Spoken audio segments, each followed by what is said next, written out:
Halo teman-teman, apa kabar? Kembali lagi pada perkuliahan teori dan pendekatan pendidikan sejarah. Kali ini kita akan bahas tentang bagaimana posisi guru dalam inovasi pendidikan sejarah. Kunci dalam pengembangan inovasi dalam pendidikan, salah satunya adalah penguatan kompetensi guru. Dalam pengembangan profesinya, guru senantiasa mengembangkan 4 kompetensi. Kompetensi tersebut adalah kompetensi pedagogik, kepribadian, sosial, dan profesional. Kompetensi pedagogik merupakan kemampuan guru dalam pengelolaan pembelajaran peserta didik. Kompetensi kedua yang harus dimiliki oleh guru adalah kompetensi kepribadian. Kompetensi ini menyarankan guru harus menjadi role model dalam pendidikan. Dengan demikian, proses penanaman nilai dapat dilakukan melalui proses keteladanan. Kompetensi ketiga adalah kompetensi sosial. Kompetensi ini merupakan kemampuan guru sebagai bagian dari masyarakat dan lingkungan sekolah. Kompetensi keempat yang harus dimiliki guru adalah kompetensi profesional. Kompetensi ini merupakan kemampuan guru dalam menguasai bidang pengetahuan, bidang ilmu pengetahuan, teknologi, dan atau seni dan budaya yang diampunya. Pada mata pelajaran sejarah, guru dituntut untuk memiliki kompetensi yang lebih spesifik terkait dengan kompetensi profesional. Kompetensi yang harus dimiliki guru sejarah terkait dengan keilmuannya adalah sebagai berikut. Yang pertama, guru perlu menguasai hakikat struktur keilmuan, ruang lingkup, dan objek sejarah. Kedua, mampu membedakan pendekatan-pendekatan sejarah. Ketiga, menguasai materi sejarah secara luas dan mendalam. Keempat, menunjukkan manfaat mata pelajaran sejarah. Guru sejarah yang memiliki kompetensi yang sesuai akan mampu membantu siswa memahami konsep masa lalu, membantu dalam interpretasi, dan mengambil makna dari masa lalu. Dengan demikian, pembelajaran sejarah mampu menumbuhkan rasa cinta terhadap tanah air dan kesadaran kolektif atas identitas kebangsaan. Jika kita kaitkan dengan inovasi pembelajaran, kompetensi senantiasa disesuaikan dengan perubahan zaman. Saat ini, terdapat isu mutakhir tentang keterampilan abad ke-21. Oleh karenanya, guru sejarah perlu beradaptasi dan mengintegrasikan keterampilan abad 21 dalam pembelajaran. Akan tetapi, hal ini tidak lantas meninggalkan identitas guru sejarah itu sendiri. Sebagaimana kompetensi khususnya, guru sejarah adalah sebagai pendidik sekaligus ilmuwan. Bahkan akan lebih baik jika guru sejarah juga adalah sebagai sejarawan, paling tidak ilmuwan sejarah lokal. Ini bermanfaat agar guru memiliki ikatan yang mendalam dengan materi yang akan disampaikannya di dalam kelas.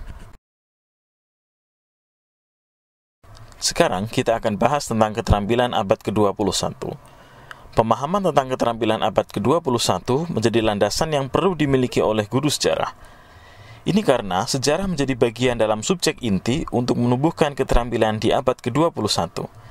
Jika kita lihat, ada 3 aspek yang melingkupi keterampilan abad ke-21. Pertama, keterampilan untuk kecakapan hidup dan karir. Keterampilan ini mencakup sikap fleksibilitas dan adaptabilitas, kemudian inisiatif dan pengendalian diri, kecakapan sosial dan lintas budaya, produktivitas dan akuntabilitas, serta kepemimpinan dan tanggung jawab.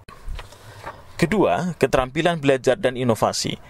Keterampilan ini dikenal sebagai 4C, yakni critical thinking atau kemampuan berpikir kritis serta pemecahan masalah, kreatif dan inovatif, kemudian communication atau komunikasi, serta keempat collaboration atau kerjasama.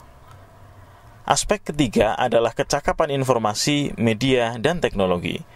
Di sini diperlukan kemampuan literasi bagi generasi muda, termasuk di dalamnya adalah keterampilan literasi informasi, media, dan juga digital. Aspek-aspek ini kiranya menjadi acuan dalam pengembangan keterampilan generasi di saat ini, termasuk di dalam pendidikan sejarah.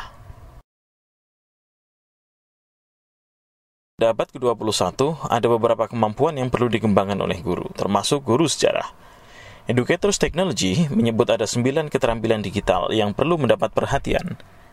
Pertama adalah kemampuan dalam menyunting media audio.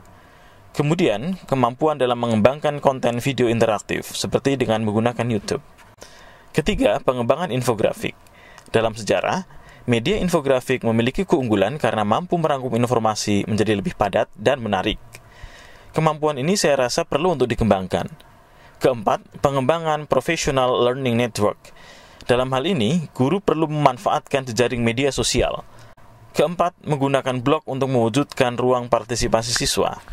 Keenam, pengembangan presentasi yang memukau. Ketujuh, membuat digital portofolio. Kedelapan, mengumpulkan, mengorganisasikan, dan membagi sumber-sumber belajar digital. Di sejarah, banyak sumber digital yang tersedia. Akan tetapi, kita perlu pintar dalam memilih sumber yang terpercaya. Kesembilan, kemampuan dalam mengembangkan kuis sejarah digital. Lalu, apa yang guru sejarah bisa lakukan? Sebelumnya, perlu kita ingat kembali materi tentang inovasi pembelajaran dengan strategi linking dan bridging.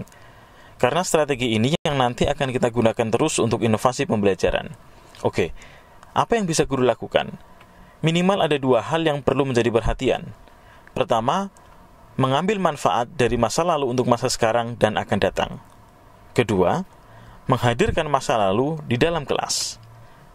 Menghadirkan manfaat masa lalu untuk masa sekarang dan akan datang, ini dapat dilakukan apabila guru mampu memaknai masa lalu. Artinya, sejarah bukan hanya untuk masa lalu, melainkan untuk saat ini dan masa depan. Agar guru mampu menghadirkan makna dari peristiwa, ia perlu memahami secara mendalam seluk-beluk peristiwa masa lalu, baik tentang peristiwa itu sendiri, maupun tentang proses penulisannya. Kuncinya adalah dengan selalu memperbarui pengetahuan. Oke, sekarang coba kalian contohkan apa makna atau arti penting satu peristiwa sejarah bagi masa sekarang dan akan datang. Beri tanggapan di forum diskusi.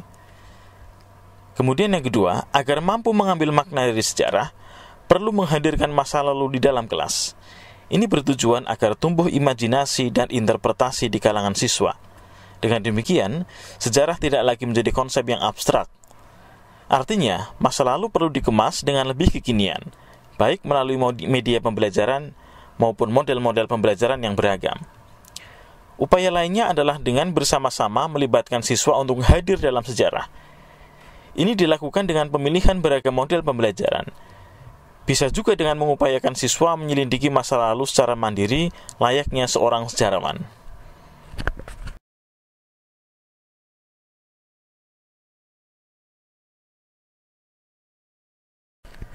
Oke, sekian dulu pembahasan kita tentang reposisi peran guru sejarah. Tetap semangat dan selamat belajar.